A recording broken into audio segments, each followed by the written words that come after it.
Dito lahat. Kumpleto na kayo. Ito naman, talagang ganito na lang. Para marami ang tao natin, every meeting, baka sa lawag, kailangan magpunta na tayo lahat sa lawag. Magkaraban tayo. Baka sa sunod sa Bicol, at least para sigurado talaga na mayroong, natin alam kung ano ang diskarte ng mga tao doon eh. Baka kukunti lang, kung pupunta tayo lahat, punta tayo ng Bicol.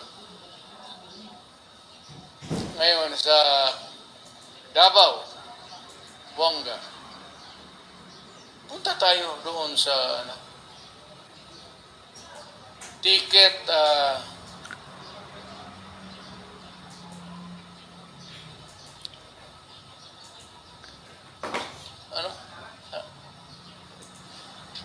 ito si Jun Ibasco. Ito yung pinakautak ko talaga.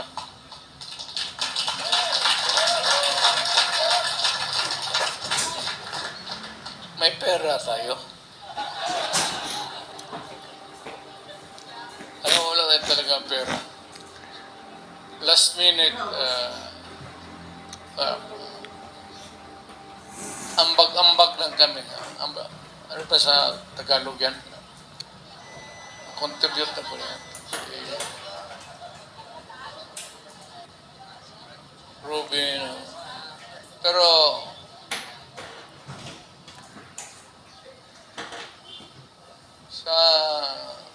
kung pumunta kayo ng Davao, totoo, kung ticket-ticket lang,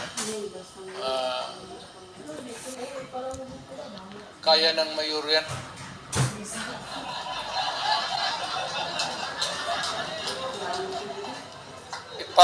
Ipasa mo na doon sa mga negosyante.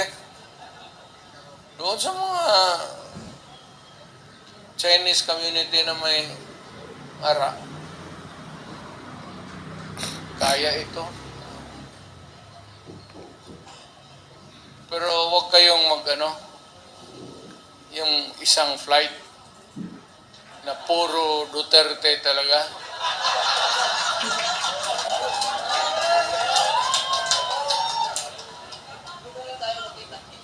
Kasi pag mag-take off yan, ang kabila, magsige, dasal, mahulog sana yan.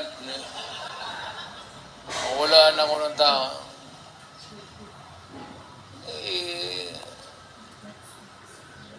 Intervals, intersperse. Ito kayo ng Mindanao. Actually, hindi na ako naglulukma. Parang,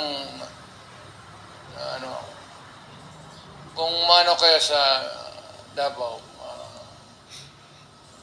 kindly drop by our place. Si Bongo, si Bato.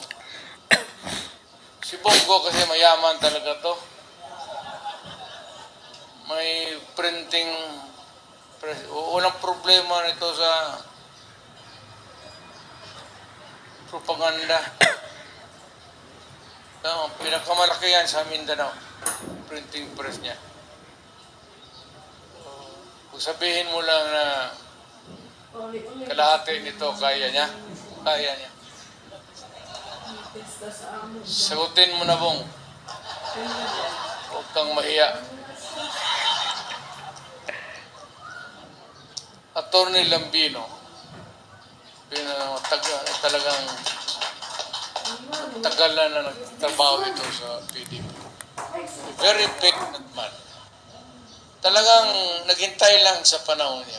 Actually, he has been there for so long a time helping PDP, helping the candidates, asking nothing in return. But he has been there. Kagaya ni Jun Ibasco. Eh, si Jun Ibasco, yan ang noon pa,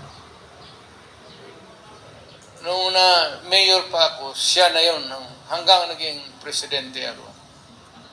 Alam mo kung bakit si Jun Ibasco? Jun, isabi na natin ang totoo. Dumating na ang panahon. Okay? So, ganito, siya yung utak talaga. Siya yung sa akin. Wala naman. Sanay na kami. Siya na yung mag-spacing sa kampanya. Pero hindi ako maka-attend sa lahat ng rallies.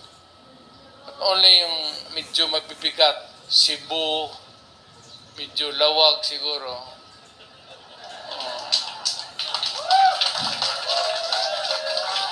Para sabihin ko kay Marcos, punta ko nung rally kami sa inyo. Yung mabibigat, sa Buanga siguro. Ganun. Nandoon ako pero hindi lahat kasi una-una, sa totoo lang, wala tayong pera. I cannot sustain a campaign na yung diretso-diretso na maybe even sa katawan ko, hindi na rin. Alam mo yung aeroplano, hindi ba niya pa? Ako, piloto ako when I was young, naglilipad ako ng aeroplano. Pero ngayong matanda na ako, baski yung may pressure. Hindi man ninyo halata yung pagbaba mo sa aeroplano, medyo matamlay ka talaga. Ganon, hindi na ako kaya. Pero sa mga big rallies, I will be there too.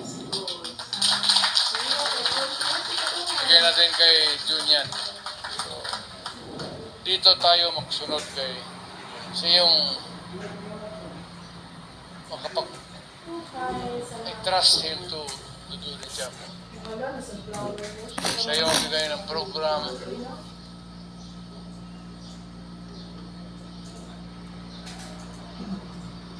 Sign language yan.